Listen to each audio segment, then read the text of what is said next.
şişmiş.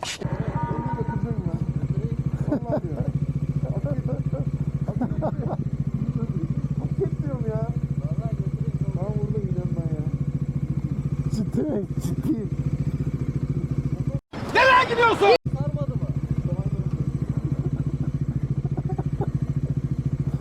İnterkom.